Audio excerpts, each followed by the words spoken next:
Good evening. What may I get started for you? I'm thinking about getting the approval of others. Should I? Oh, definitely. I'll have that. Excellent choice. It comes with 2,000 Facebook likes. And for you, madam? Well, I will also have the approval of others, but on a bigger, much nicer plate than hers. Oh, can I get the likes and followers? Of course. 2 popularity specials, 1 with comparison and 1 without. I'll get that started for you and also bring out a basket of selfie sticks. Yes, please.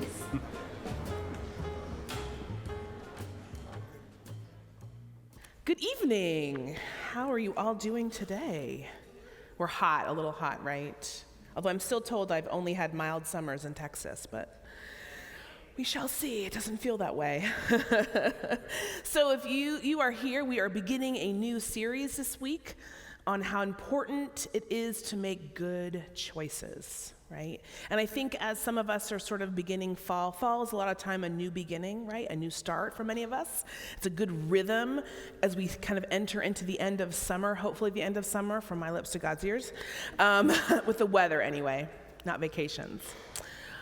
It's a good time for us to start thinking about the choices that we are making. This weekend, of course, if you saw me posting, is what's called LeakyCon. Does anyone know what that is? Now that I say it, it sounds really creepy. Maybe we're anyway, it doesn't matter. It is basically the Harry Potter convention that's in town this weekend. I am not going. My weekends are never free, so I can never go to things like that. But it's very exciting. And as you know, I posted there's sort of going to be a pop-up Leaky Cauldron type bar in Lower Greenville, which I'm very excited about. When I was a youth pastor, I was hugely into the movies. The Harry Potter movies. Have read all the books. Used them a lot in sermons. We don't need that quite yet. Thank you, though. And yay, here I am, just kidding. And I would use, I think Lily Potter is sort of a Christ figure, actually. We actually, one of my favorite things we ever did in youth ministry, and I had about 50 to 60 kids in my youth ministry program, we did a 2-day entire Harry Potter movie marathon, and then went to the midnight showing of the last movie. It was for the children. So it's for the children. But Harry Potter, I think, has some wonderful spiritual themes in it. Things like sacrifice and love and honor, goodness, justice, sort of anti-bigotry, if you read the books. Always fighting in the face of oppression and evil. And I think one of the main themes of Harry Potter is this idea about choice, right? Of owning your own power. In fact, I would argue that most books and fiction that involve magic and wizardry and in some capacity, right, science fiction, really is sort of us trying to contemplate our own power, right? And what we do when people have done things to us, right? How we expand our power. And so while the reality is that Harry Potter, not unlike Esther, if you were here this past Sunday, who's one of the Wonder Women of the Bible, # shameless plug for Wonder Woman on Sundays. They don't actually both have a lot of choices to begin with when we meet them, right? Harry didn't decide to be an orphan or to be raised by a bigoted, abusive family members, right? He didn't even choose technically to be a wizard. All that was chosen for him. When we meet him in the first book, the first chapter is simply called The Boy Who Lived. Right? And we meet him under the stairs, right? He is in a family because his parents have died. He's with a family members who think people who have magic are very suspect and they're very bigoted against him. And so he's actually in a tiny, tiny room under the stairs. That's where we meet him. Harry Potter grows up to learn that choices are powerful, whether it is our choices, the choices that other people have put on us. And then now it's the time. I found a pic on social media. It's all been ruined. No, I'm just kidding. It's fine. How many teachers do we have in the house? Teachers? You do God's work. You do God's work.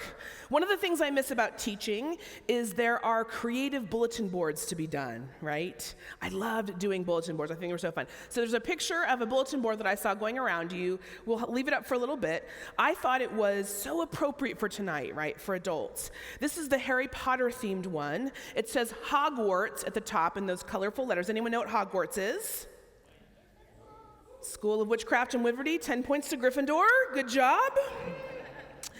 So you see the 4 main houses represented, and then of course the actual theme of it is meet the wizard responsible for your, and then if you can't tell, there are 5 mirrors. Those are mirrors. And under the mirrors, it talks about the different choices that a kid might make, right? Like the choices they make. Actually, the first one says choices. So meet the wizard responsible for your choices, and then you look in the mirror and who's responsible? You are, right? Your choices, your actions, your grades, all those things. And I think that's such a beautiful picture as we enter into it. Mirrors, reminding us who is in charge of our choices. And again, we may not have gotten to where we are right now based solely on our choices. Other people have made choices for us, right? And so sometimes we're in situations that we could not control. But wherever you find yourself today, whatever choices you have made in the past or choices that were made for you, the only way forward is for us to live into our power today. And so I hope that inspires you, that image of looking at yourself in those mirrors. The only way forward is for us to live into our power and decide that we will make better choices to create a better future. So this whole series is about choices. I hope that you will follow along in the next few weeks as we examine some of the ways in which we make choices. No matter how we got here, we need to take a good long look at the person in the mirror and say, I'm the one I've been waiting for. I'm the one who can change my situation. And so today is our focus, and the focus is on purpose. Choosing purpose over popularity. Choosing to be purposeful even in the face of a world that screams for us to care about what? How many likes we get, how cute our picture is, how many people like us, right? We live in a world like never before where people are screaming at us to find our value in a way that is denoted by popularity. It made me, of course, think about the song, which I don't think I can sing legally, but popular, Anyone know that song? I'm in a gay church. Of course you know that song. Glenda to Elphaba on Wicked. I used to sing that to my niece a lot. I love that song. What's interesting, though, of course, as you go through the story, narrated the story of it, while Elphaba doesn't appear to be popular, the one who actually gets schooled on who to be is Glenda from Elphaba, doesn't she? But that song comes up popular. You've got to be popular, right? It's not about aptitude. It's the way you're viewed. Popular, right? And so I want to see how Jesus faces a similar situation, right? We all got to bring it back to Jesus. Do we get an amen on that? Let's bring it back to Jesus a little bit. So now I think there's a couple slides for our Matthew text. It's Matthew 4, 5 through 11, NRSV, and I always say edited because I edit it. I took seminary in Greek. It's okay. Then the adversary took Jesus to the holy city and placed him on the pinnacle of the temple, saying to him, "If you are the chosen of God, throw yourself down, for it is written, God will command the angels concerning you, and on their hands they will bear you up, so that you will not dash your foot against a stone." Jesus said to him, "Again it is written, do not put the Lord your God to the test." Again, the adversary took him to a very high mountain and showed him all the realms of the world and all of their splendor.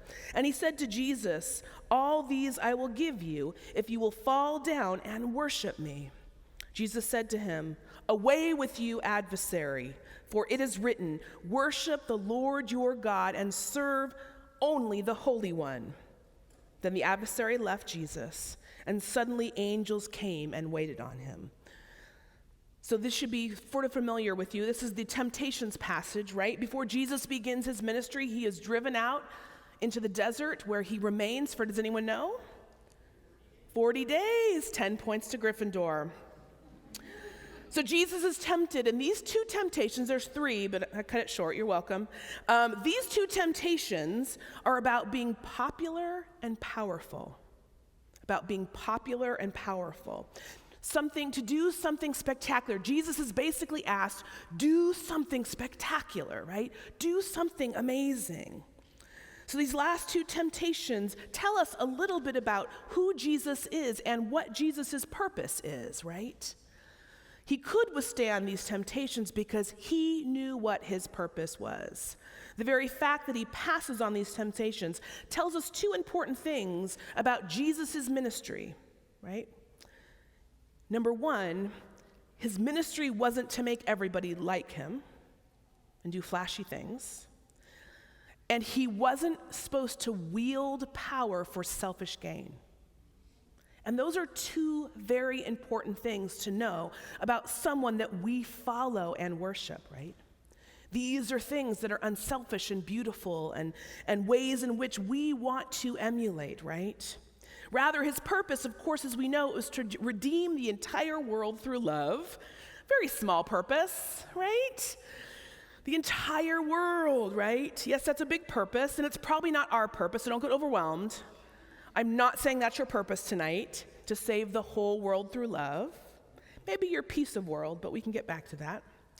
He did it by focusing on people and not dogma, right? Jesus did it by focusing on fellowship rather than fundamentalism, right? Jesus' purpose, he did it by focusing on acceptance and not judgment, because his purpose was to redeem the whole world through love and sacrifice, mercy, forgiveness, and beauty, right?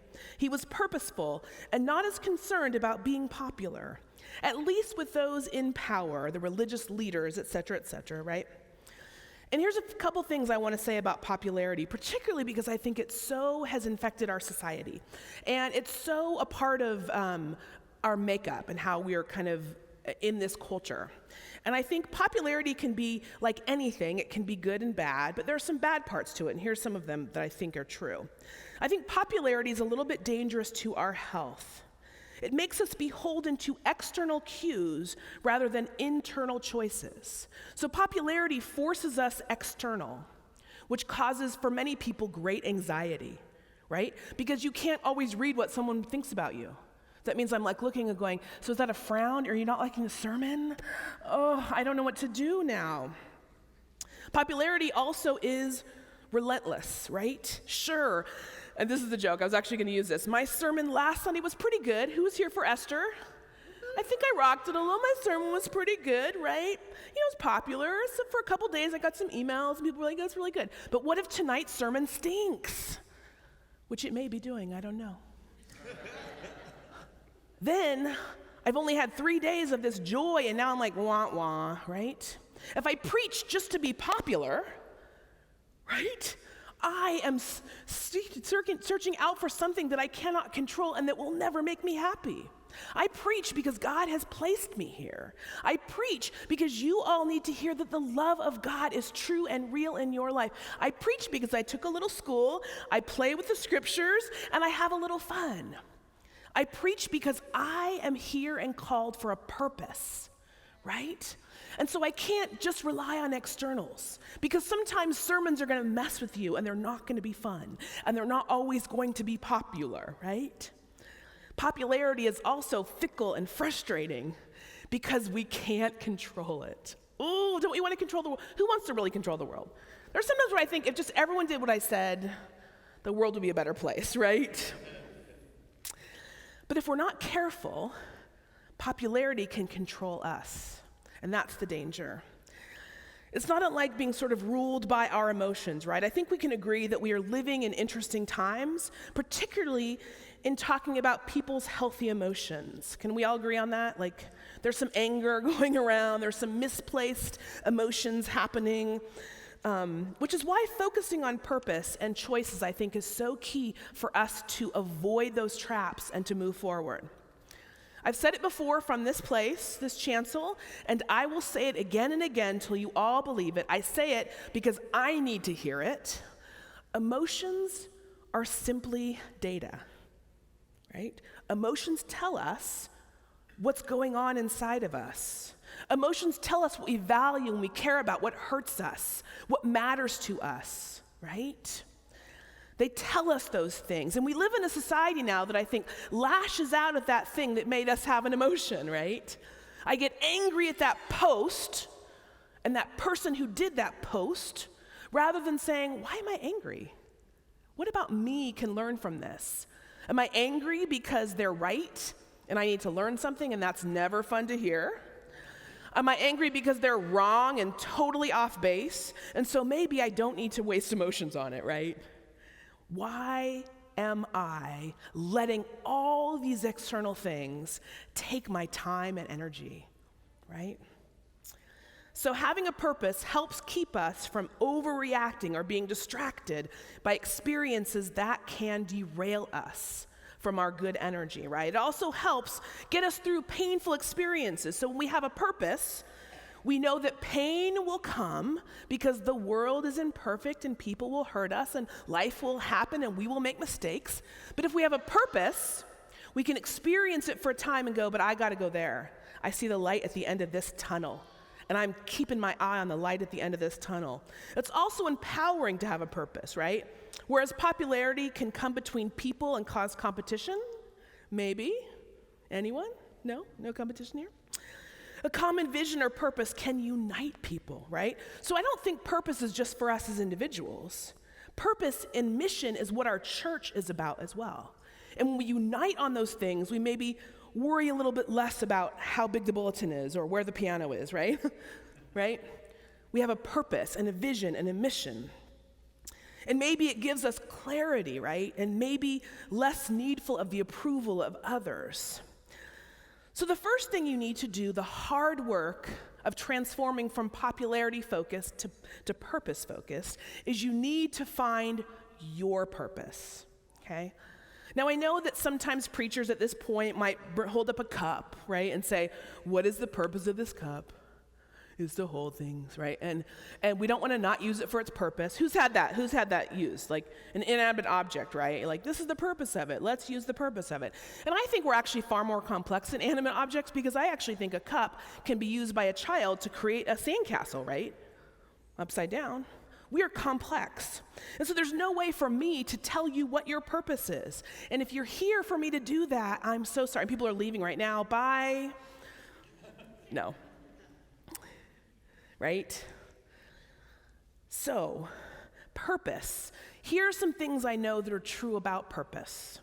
Purpose can be seasonal and varied. So there's sometimes for a time we have a purpose. Maybe we're trying to lose weight. Maybe we are trying to gain a new friend, right? Maybe there are things that we need to do at work. We have a small, short-term purpose that keeps us going. But I think also we also need to have a purpose that's sort of timeless and all-encompassing, right? Something that gets us going. What is our purpose? And I think, it's difficult to preach on weeks like this when so much tragedy has happened, right? But I wonder if sometimes those things actually enlighten us to our purpose. Maybe for some of us, our purpose is found in healing this world, in working for the common good, right? In being the kind of person that Jesus has created us to be. I think ultimately, for us, our purpose is to please God, right? In wherever way we find ourselves and however we can do it. And that sounds so nebulous, it's so difficult, and I get that. I know that you want me, I had a pastoral meeting just before I preached, and a person came to me with some issues and wanted me to give them the answer.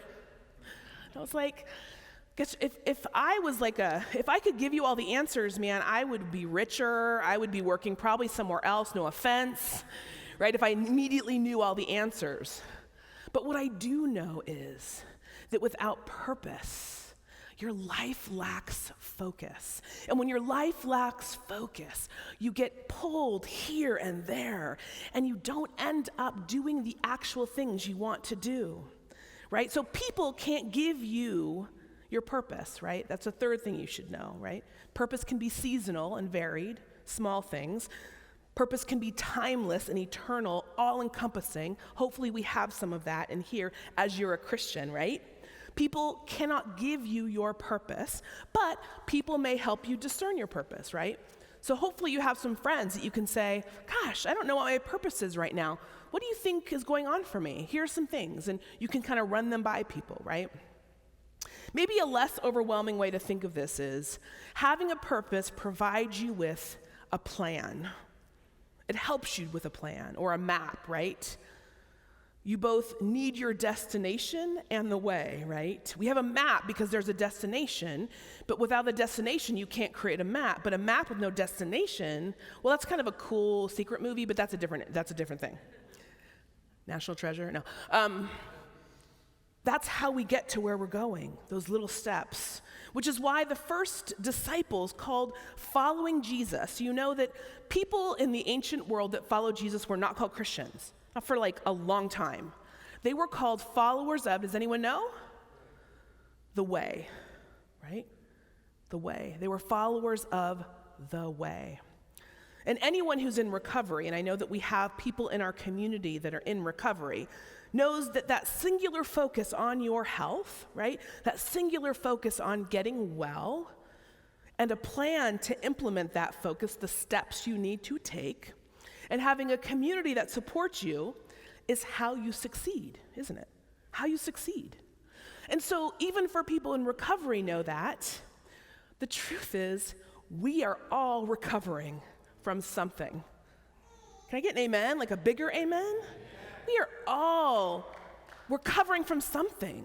People pleasing, a bad relationship, a painful past, a family who doesn't love us, difficult decisions we're making, a job that's been stinky, right? I say stinky because it's a sermon. You know, we're all recovering from something, okay? And we need to be reminded that our focus can be our purpose. We can create a plan that gets us through the next step on that purpose, and we can have a community that supports us. Now, the beautiful thing is that you all can look around right now. Do it, look around. You already have a community, right? You may not know your purpose yet. Hopefully you do. You may not have a plan. Oh, sorry, I can't provide it for you. There's not one I'm handing out later. Ooh, I know. Kelly's like, what? But you have the third ingredient that will help you. You have a community. So look around your community, and I want you to look at someone right now and say, thank you. I should hear more. Thank you. And then look to that person again, someone else even. I will need your support. And then you can also say you're welcome. I like it.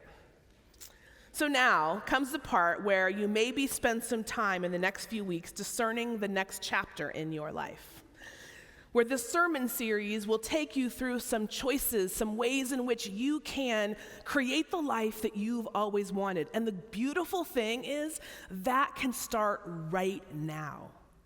You don't have to wait. It doesn't matter what happened yesterday. You can do something brand new right now and completely change your entire life. Do you believe it? Yeah. So whatever it is, right? The next chapter in your life, maybe it's job-related, health-related, family-related, friendship-related, emotional or psychology. Maybe you're going to a therapist, spiritually or church-related. Maybe you're more all in here, right? Maybe it's politically related. You want to get more active. Or maybe you just want to work for the common good, and so you're going to serve more, give more, live more, right? Whatever that is, find that thing. Give it space to ruminate in your life as your purpose and make your plans. Because we will all be tempted to follow the tricky trail of popularity. But we are a people on a mission, and we don't got time for that. We don't have time for everyone to even like this church. We got too much work to do, everyone. We got work to do. We got lives to save. We got people to love, right? We have people to heal. We have people to feed. We have people to house. We got too much time to worry about what everyone thinks, right? So my hope is that you will not only find your own purpose, but you will find your purpose here, because we need you. We need you so that you can be a part of the greater purpose of God. Let us all live into the beauty of the purpose that God has for us. May it be so, which means amen.